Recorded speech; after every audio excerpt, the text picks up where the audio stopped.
ಉಡುಪಿಯ ಶ್ರೀಕೃಷ್ಣ ಮಠದಲ್ಲಿ ಸಂಕ್ರಾಂತಿ ಹಬ್ಬದ ಉತ್ಸವವು ಅತ್ಯಂತ ವೈಭವದಿಂದ ಪರ್ಯಾಯ ಶ್ರೀ ಪುತ್ತಿಗೆ ಮಠದ ಶ್ರೀ ಸುಗುಣೇಂದ್ರ ತೀರ್ಥ ಶ್ರೀಪಾದಂಗಳವರ ನೇತೃತ್ವದಲ್ಲಿ ನಡೆಯಿತು. ಇದರ ಅಂಗವಾಗಿ ಮಧ್ವ ಸರೋವರದಲ್ಲಿ ತೆಪ್ಪೋತ್ಸವವನ್ನು ಮಾಡಲಾಯಿತು. ನಂತರ ರಥಬೀದಿಯಲ್ಲಿ ಬ್ರಹ್ಮರಥ, ಗರುಡ ರಥ, ಸಣ್ಣ ರಥಗಳಲ್ಲಿ ಶ್ರೀಕೃಷ್ಣ, ಮುಖ್ಯಪ್ರಾಣ, ಅನಂತೇಶ್ವರ, ಚಂದ್ರಮೌಳೇಶ್ವರ ದೇವರ ಉತ್ಸವ ಮೂರ್ತಿಗಳನ್ನು ಪೂಜಿಸಿ ವೈಭವದಿಂದ ರಥೋತ್ಸವವನ್ನು ನಡೆಸಲಾಯಿತು. ಅದಮಾರು ಮಠದ ಶ್ರೀ ವಿಶ್ವಪ್ರಿಯ ತೀರ್ಥ ಶ್ರೀಪಾದರು, ಪುತ್ತಿಗೆ ಮಠದ ಕಿರಿಯ ಶ್ರೀಪಾದರಾದ ಶ್ರೀ ಸುಶೀಂದ್ರ ತೀರ್ಥ ಶ್ರೀಪಾದರು ಪಾಲ್ಗೊಂಡಿದ್ದರು. ಆಸ್ಟ್ರೇಲಿಯಾದ ವಿಕ್ಟೋರಿಯಾ ರಾಜ್ಯದ ಸಂಸದ ಜಾನ್ ಮುಲಾಹಿ ಅತಿಥಿಯಾಗಿ ಪಾಲ್ಗೊಂಡಿದ್ದು ಉತ್ಸವದ ವಿಶೇಷತೆಯನ್ನು ಹೆಚ್ಚಿಸಿತು.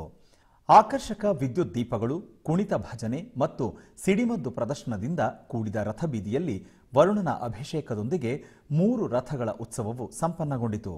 ನೆರೆದಿದ್ದ ಅಪಾರ ಸಂಖ್ಯೆಯ ಭಕ್ತರು ಸುರಿದ ವರ್ಷಧಾರೆಯ ನಡುವೆಯೂ ವೈಭವದ ರಥೋತ್ಸವವನ್ನು ಕಣ್ತುಂಬಿಕೊಂಡು ಪಾವನರಾದರು.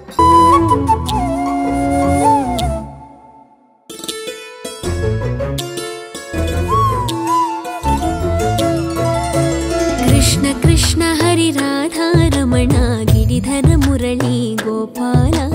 ಕೃಷ್ಣ ಕೃಷ್ಣ ಹರಿ ರಾಧಾ ರಮಣ ಗಿರಿಧರ ಮುರಳಿ ಗೋಪಾಲ. ಮುಕುಂದ ಮಾಧವ ನಂದ ಕುಮಾರ ನರ್ತನ ಸುಂದರ ಗೋಪಾಲ. ಮುಕುಂದ ಮಾಧವ ನಂದ ಕುಮಾರ ನರ್ತನ ಸುಂದರ ಗೋಪಾಲ. ಕೃಷ್ಣ ಕೃಷ್ಣ ಹರಿ ರಾಧಾ ರಮಣ ಗಿರಿಧರ ಮುರಳಿ ಗೋಪಾಲ. ಕೃಷ್ಣ ಕೃಷ್ಣ ಹರಿ ರಾಧಾ ರಮಣ ಗಿರಿಧರ ಮುರಳಿ ಗೋಪಾಲ. ಮುಕುಂದ ಮಾಧವ ನಂದ